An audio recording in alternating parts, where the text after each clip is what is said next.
Good morning student. Direct indirect speech નો second lecture છે. I hope તમે બધાએ જે જૂના કોષ્ટક હતા એટલે કે લાસ્ટ લેક્ચર ની અંદર જે કંઈ બી કોષ્ટક કરેલા હતા એ તમે લોકોએ લર્ન કરી કાઢ્યા હશે.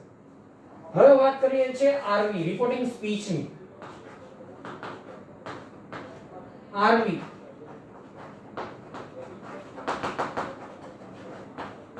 Reporting speech. રિપોર્ટિંગ સ્પીચ બહુ બધા પ્રકાર છે. જોજો saying says,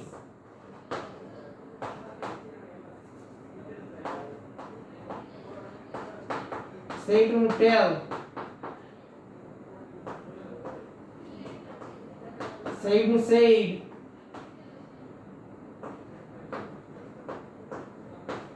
say to told. હા, સાદી વાક્ય રચના માટે છે. હા, આટલા બધા પાઠ છે, બટ આપણે આમને એકને જ યાદ રાખવાનું છે. say to નું told, say to નું told. આ એક ભી ની જરૂર નથી હાલ આપણા લોકો માટે. એટલે એક ભી ને આપણે યાદ રાખશું નહીં.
જોજો વિદ્યાર્થી મિત્રો, આ છે ડાયરેક્ટ નો સેન્ટેન્સ. આવા સેન્ટેન્સીસ થકી જ આપણે પેરેગ્રાફ ને શીખી શકશું. જો તમને આવા સેન્ટેન્સીસ ક્લિયર હશે તો પેરેગ્રાફ ને સમજવા ખૂબ જ સરળ પડી જશે. અહીંયા ધ્યાન આપજો. અલગ અલગ વસ્તુ છે, અલગ અલગ લોકો છે.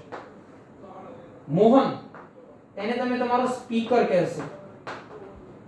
સ્પીકર ગુજરાતીમાં જાણવા ઈચ્છો તો બોલનાર. કૃપા છે એટલે કે સેકન્ડ, જે તમારો લિસનર છે, જેને તમે સાંભળનાર કહીશો.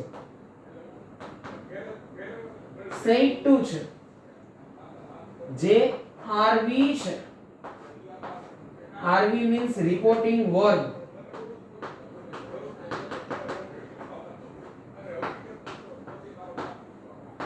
Reporting verb.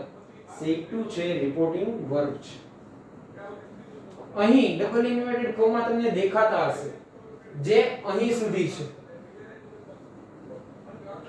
એની અંદર જે સેન્ટેન્સ રહેલું છે, જેને તમે RS means reporting speech,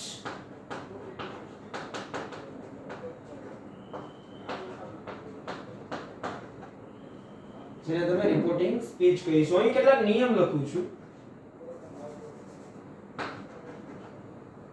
આ નિયમો તમે જે કોષ્ટક પૂર્ણ કર્યા છે ને લાસ્ટ લેક્ચરના, એમની નીચેથી આ નિયમ લખવાનું ચાલુ કરજો. ત્યારબાદ આ એક્ઝામ્પલ લખજો. આ તો તમને સમજાવવા માટે મેં પહેલા લખી કાઢ્યું છે.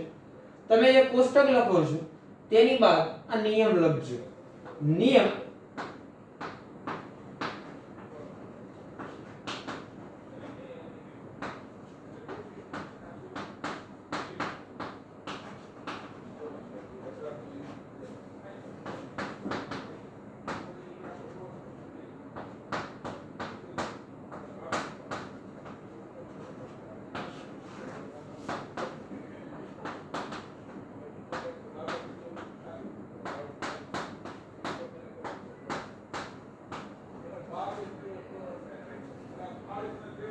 જોજો નિયમ.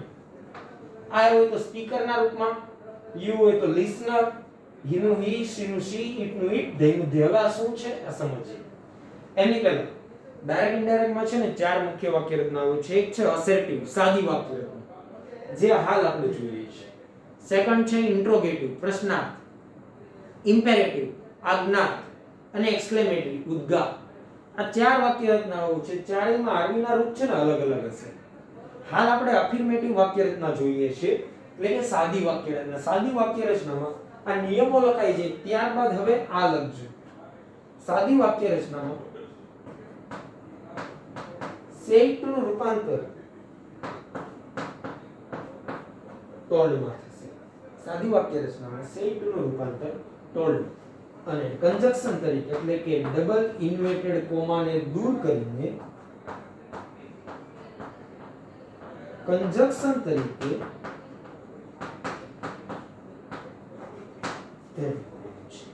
ડબલ ઇન્વર્ટેડ કોમા ને દૂર કરી ત્યાં કંજક્શન જોડાણ તરીકે ધેટ મૂકવાનો છે. જોજો, ઇનડાયરેક્ટ કરો છો તે એક મહત્વની ઘટના. બોલનાર અને સાંભળનાર, એટલે કે સ્પીકર અને લિસનર એઝ ઇટ ઇઝ પોતાના સ્થાને આવી જશે. મોહન સેડ ટુ, સાદી વાક્ય રચના છે. સાદી વાક્ય રચના છે એટલા કારણે સેડ ટુ નું ટોલ્ડ થશે. જોજો વિદ્યાર્થી મિત્રો, સાદી વાક્ય રચના છે કઈ હેતુથી ખ્યાલ પડશે તો ડબલ ઇન્વર્ટેડ કોમા ની અંદર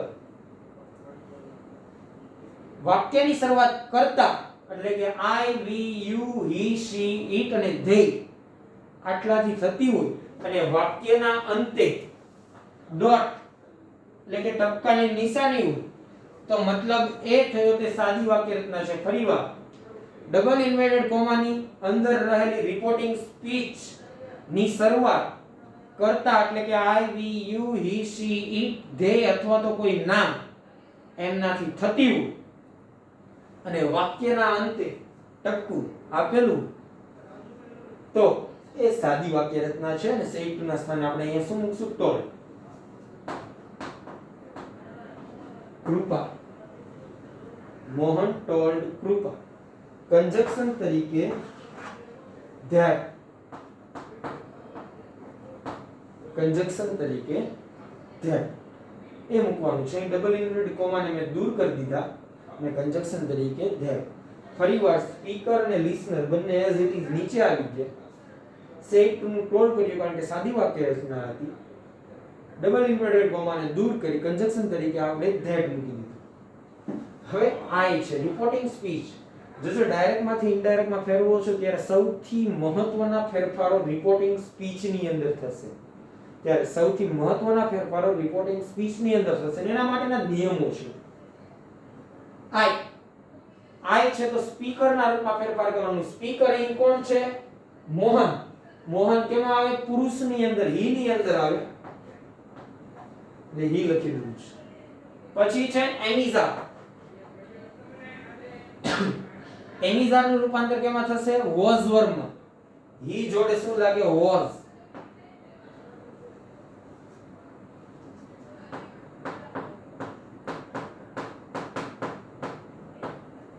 He was visiting.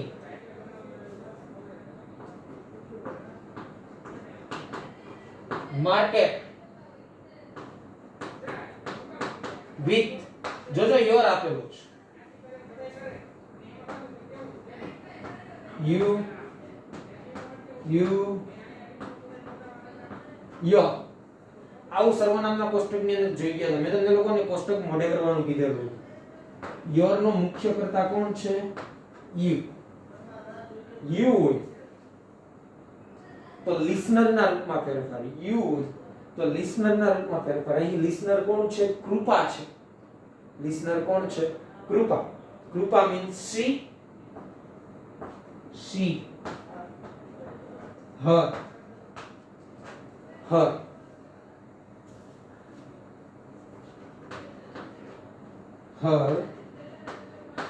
mother. આ થઈ ગયું ઇનડાયરેક્ટ. ફરીવાર ધ્યાન આપજો. મોહનનું મોહન, કૃપાનું કૃપા. લિસનર અને સ્પીકર એમના નીચે. સેડ ટુ સાદું પ્રશ્નાર્થ વાક્ય હોવાના કારણે સેડ ટુ નો આપણે શું કર્યું? ટોલ્ડ. કંજક્શન તરીકે આપણે ટેગ મૂક્યું. આઈ હતું સ્પીકરના રૂપમાં ફેરફાર. સ્પીકર મોહન છે એટલે હી. એમિઝાનું રૂપાંતર વોઝ વરમાં કર્યું અને હી જોડે વોઝ લાગે એટલે વોઝ. વિઝિટિંગ નું વિઝિટિંગ, વિથોનું રૂપ જ આવે. માર્કેટ નું માર્કેટ, વિથ નું વિથ. યોર છે યુ યોર. યોર નો મુખ્ય કર્તા છે યુ. યુ હોય તો આપણે અહીંયા નિયમમાં જોઈએ તે પ્રમાણે લિસનરના રૂપમાં ફેરફાર. લિસનર રૂપા છે. રૂપા સી માં આવે. સી હર હર. યોર ની નીચે હર આવે એટલે આપણે અહીંયા આગળ હર મૂકી દીધું. Her mother. આ થઈ ગઈ ઇનડાયરેક્ટ મીનિંગ. આ રીતના દરેક સેન્ટેન્સીસને ફેરવવા પડશે. આપણે પહેલા સાદી વાક્ય રચના જોઈશું, ધેન પ્રશ્નાર્થ, પછી આજ્ઞાર્થ, પછી ઉદ્ગાર.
જોજો. Boy said to girl, she is plucking flower in my garden. આવું વાક્ય છે, આમને ઇનડાયરેક્ટ ની અંદર ફેરવવાનું છે. બોલનાર અને સાંભળનાર એઝ ઇટ ઇઝ નીચે આવી જશે. બોય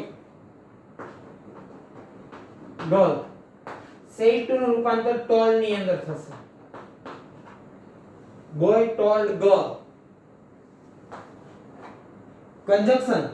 કંજક્શન તરીકે that લાગી આવશે કારણ કે સાદું વાક્ય છે. she નિયમ જોઈ ગયા. અહીંયા જે લખેલા હતા એ નિયમ તમારી બુક ની અંદર ઉતારી લેજો. I હોય તો સ્પીકર ની અંદર રૂપાંતર, you હોય તો લિસનર ની અંદર રૂપાંતર, he she it અને they એ હોય તો તેમાં તે જ રૂપાંતર થશે, બીજું કશું નહીં થાય. એટલે she નું she. એમિઝાન નું રૂપાંતર was were ની અંદર થશે, she જોડે was લાગશે. she was plucking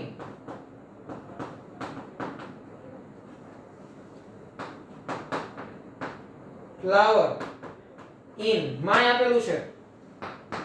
I me my. my નો મુખ્ય કર્તા કોણ છે? I. I હોય તો બોય ના રૂપમાં, સ્પીકર ના રૂપમાં ફેરફાર થશે. અહીં સ્પીકર બોય છે. બોય એટલે he, him, his. my ની નીચે શું આવ્યું? his. his garden. ઇનડાયરેક્ટ. આ રીતનો ઇનડાયરેક્ટ થશે. જો ત્રણેય કોષ્ટક ક્લિયર હશે તો જ ઇનડાયરેક્ટ થશે. જો આગળના કોષ્ટક ક્લિયર નહીં હોય તો ઇનડાયરેક્ટ થશે નહીં.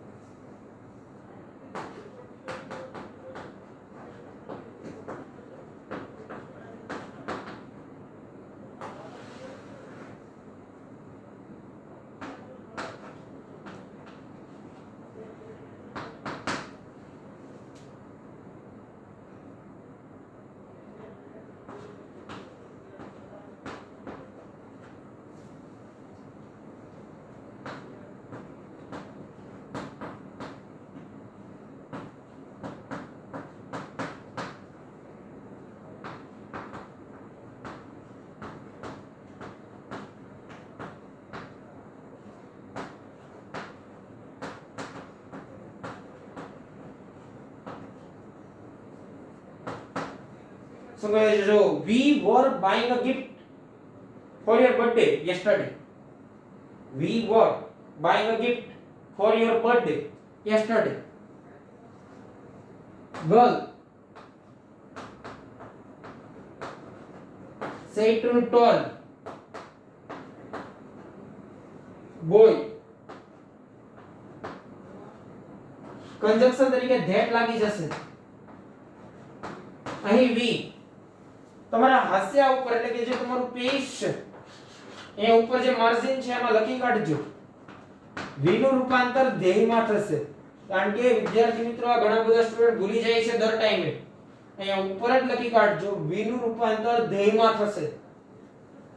અહીંયા v છે ધ્યેય. વોઝ નું રૂપાંતર હેડ બીન માં કરેલું છે. હેડ બીન બાઇંગ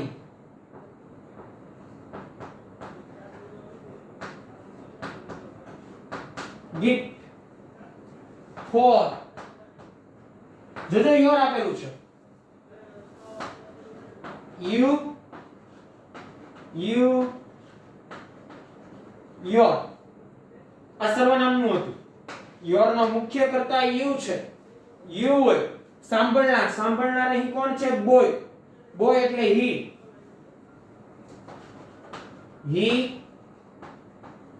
હિમ his. યોર ની નીચે શું આવ્યું? his. for his birthday. yesterday કોષ્ટક ની અંદર જોઈ ગયા હતા. yesterday નું previous day માં રૂપાંતર થશે.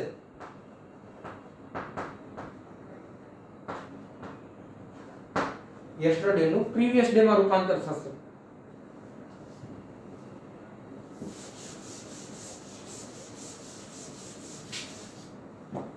ફરીવાર સમજજો બંને. સેટ ટુ નું ટોલ્ડ કર્યું કારણ કે સાદું વાક્ય હતું. કન્જક્શન તરીકે ધેટ મૂક્યું. she નું she માં જ રૂપાંતર રહે એટલે તેનું તે કર્યું. એમિઝાર નું વોઝ વોર માં she જોડે વોઝ લાગે. plucking flower in as it is mine. I ની my આ હતું એટલે બોયના રૂપમાં ફેરફાર. he him his garden. Next sentence માં સેટ ટુ નું ટોલ્ડ કન્જક્શન તરીકે ધેટ મૂક્યું. નિયમને આધીન v નું રૂપાંતર ધેયમાં કર્યું. વોઝ વર નું રૂપાંતર હેડ બીન માં થાય. બાઇંગ નું બાઇંગ, ગિફ્ટ નું ગિફ્ટ, ફોર નું for. Your you your you હતું એટલે બોયના રૂપમાં ફેરફાર કર્યું. He him his. Birthday yesterday નું પ્રીવિયસ ડે કર્યું. નેક્સ્ટ આગળ વધશું. a boy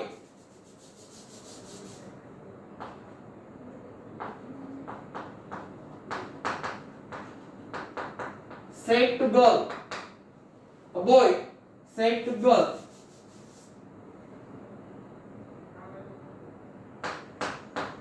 I have done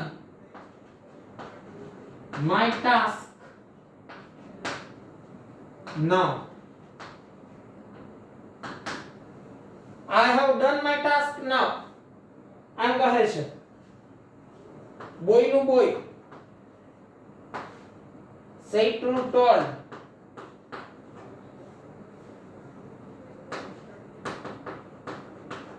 girl નું girl, conjunction તરીકે that. I છે બોયના રૂપમાં ફેરફાર એટલે he. I છે બોયના રૂપમાં ફેરફાર એટલે he. have નું રૂપાંતર had માં થશે. have નું રૂપાંતર had માં થશે જે પેલા કોષ્ટકની અંદર હતું. done નું done. my છે જોજો. I me my. my નો મુખ્ય કર્તા છે I. I હશે તો સ્પીકર બોલનાર બોયના રૂપમાં ફેરફાર. he him his task. now છે now નું રૂપાંતર જોઈ ગયેલા છીએ then. આ થઈ ગયું છે indirect.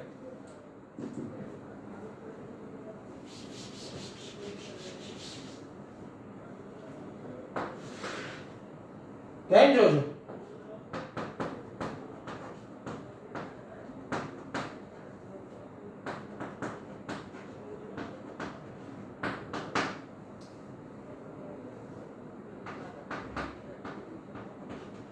Teacher will teach us a new lesson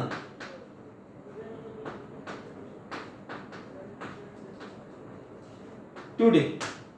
Teacher will teach us a new lesson today. આ સેન્ટેન્સ ને ઇનડાયરેક્ટ કરવાનું છે. Girl as it is, said to told.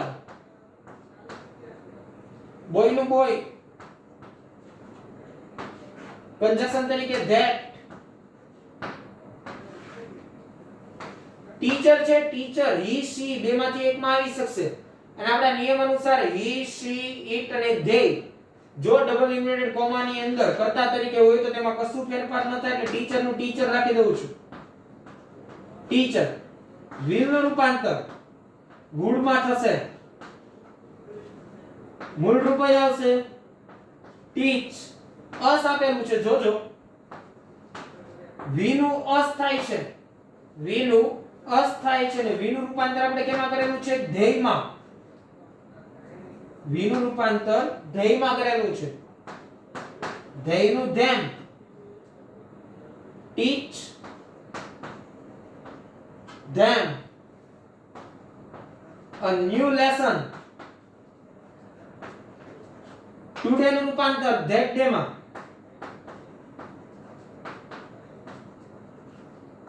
today નું રૂપાંતર that day માં. ફરીવાર સમજજો.